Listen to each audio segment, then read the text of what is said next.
Donc là, on imagine que Styles se lève avec Derek et que soudainement, il y a une grenade assourdissante dans tout l'appartement. Donc il y a une grenade assourdissante, en gros, qui explose, faisant de la fumée partout et cachant à peu près tous les murs.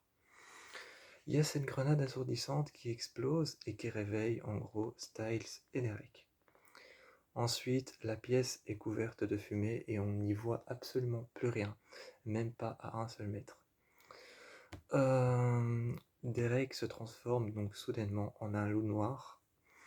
Derek se transforme alors en un loup noir avec une fine ligne blanche sur le dos qui rejoint sa queue, tout à l'arrière. Et il va protéger la jeune fille, la jeune petite louve, qui est toute brune. Ensuite, dans les débris tout au-dessus, il y a à peu près de la poussière qui tombe de partout. Les murs sont fissurés et on entend des bruits de craquement, comme si les murs d'un moment donné ou à un autre allaient s'effondrer. Ensuite, Derek s'accroche à Ava, la petite louve. Donc Derek s'accroche à Ava, la petite louve, se met tout autour d'elle, et elle reste juste en dessous de lui. La petite louve, Ava, sort prudemment en dessous de Derek, de son pelage. Donc la petite louve, Ava, sort prudemment en dessous de Derek, donc d'un grand loup noir.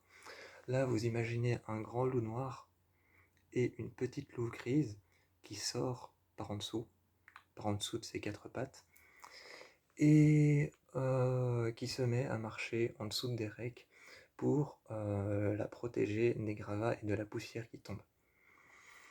Ensuite, Styles, lui, en humain, il arrive, et vu l'état et les décombres de l'appartement et la fumée qu'il y a à l'intérieur, il se transforme en un loup blanc.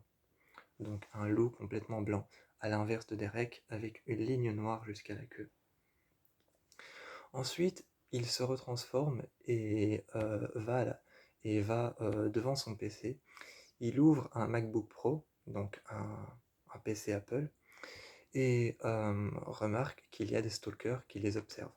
Les stalkers, c'est des personnes qui observent sur Internet. Derek, lui, donc arrive à côté et lui demande à quoi tu es occupé. Donc il lui demande qu'est-ce que tu fais, à quoi tu es occupé, qu'est-ce que tu es en train de regarder. Et Styles se retourne, prend son PC sur ses genoux, le regarde et lui dit je suis occupé à regarder le PC et j'ai remarqué qu'il y a des stalkers. Donc Derek se remétamorphose en un loup, va un peu plus loin, va chercher un câble. Styles le branche et lui se métamorphose en un loup blanc, à l'inverse de Derek qui est un loup noir avec une ligne blanche jusqu'à la queue. Lui, c'est un loup blanc avec une ligne noire jusqu'à la queue. Et donc ils remarquent qu'il y a des stalkers. Une fois qu'ils ont remarqué qu'il y a des stalkers, il y a les débris au-dessus d'eux qui commencent à trembler et de la poussière qui commence à tomber. Ils lèvent tous les deux la tête, transformés en un loup blanc avec une ligne noire jusqu'à la queue, jusqu'à l'arrière de la queue. Donc ça, c'est Derek, un loup noir avec une ligne blanche jusqu'à l'arrière de la queue, c'est Derek, et un loup blanc avec une ligne noire jusqu'à l'arrière de la queue, ça c'est Styles. Tous les deux, ils regardent le plafond et ils aperçoivent qu'il y a de la poussière qui tombe et des gravats, des décombres et des morceaux de cailloux, de pierre qui sont en train de tomber. Derek demande à Styles sur son PC ce qu'il a trouvé et il lui raconte à peu près qu'il a trouvé plein de choses. Et de plein fouet, Derek se retransforme et grimpe sur le béton qui s'est écroulé au-dessus de lui. Derek se retransforme en un loup noir avec une fine ligne blanche jusqu'à la queue et se met à escalader les diverses décombres qui grimpent le long du mur qui s'est effondré. En haut, il remarque Theorican. Un loup brun très foncé. Donc, il remarque Theorican en une chimère loup-garou. Un loup-garou très foncé, très, très brun, très noir, avec une ligne noire jusqu'à la queue. Dans mes histoires, ils auront chaque fois une ligne noire représentative de leur tempérament, ou une ligne blanche représentative de leur tempérament, ou encore une ligne grise, ou une ligne brune. Euh, il y a cette ligne brune sur le dos de...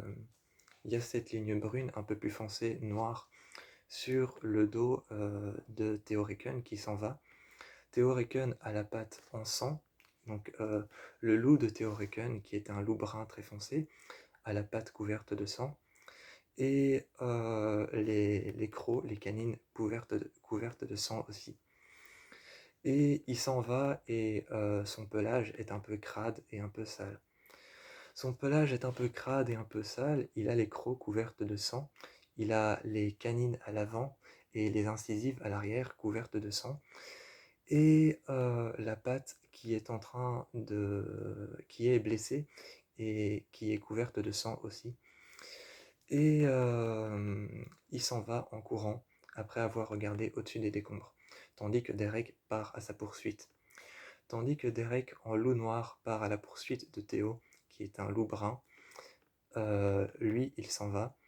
Et donc, il poursuit Théo, qui est un loup brun, avec une ligne noire jusqu'à la queue. Et Derek poursuit Théo dans toute la rue, avec l'apparence d'un loup noir, avec une ligne blanche jusqu'à la queue sur son pelage. Et ensuite, plus loin, ils aperçoivent une sorte de traînée de sang par terre, sur le long de la route. Sur le long de la route, ils aperçoivent une sorte de traînée de sang, et ils s'arrêtent un peu sur le côté pour remarquer. C'est effectivement du sang humain. Et là, ils se posent les bonnes questions. Est-ce que ça peut être quelqu'un qu'on connaît? Est-ce que ça peut être quelqu'un qu'on connaît, ou alors que c'est quelqu'un, ou alors est-ce que c'est quelqu'un qu'on ne connaît pas, ou alors est-ce que c'est encore une victime qu'on aurait pu, sous-estimer? Est-ce que c'est Théo qu'on aurait pu sous-estimer, ou une victime qu'on n'aurait pas pris en compte, ou alors une victime qu'on ne connaissait pas encore? Ils continuent leur trajet, et un peu plus loin, il y a encore du sang, toujours du sang, qui traîne en traînée, comme si on avait traîné un cadavre. Et tout ça le long de la route, et Derek est devant et marche. Derek est devant et il marche en loup noir, avec sa petite ligne blanche le long de son pelage, jusqu'au bout de sa queue. Et derrière, il y a Styles qui marche avec un pelage blanc et une ligne noire le long de sa queue. Et juste à côté de Styles, il y a la petite louve qui est toute grise, qui marche à côté et qui est en train de renifler le sang. Et sa truffe est couverte de... Sa truffe, son museau et sa gueule est couverte de sang parce elle a marché en reniflant le sang. Et donc, en marchant comme ça, l'un à côté de l'autre et l'un devant l'autre pour Derek et Styles, ils se posent des questions. Est-ce que c'est une personne qu'on connaît? Est-ce que c'est une personne qu'on connaît pas? Est-ce que c'est une personne qu'on a surestimée? Ou est-ce que c'est une personne, une victime? Et donc, ils se posent des questions en continuant à marcher dans le noir et en suivant les traces du sang et l'odeur du sang.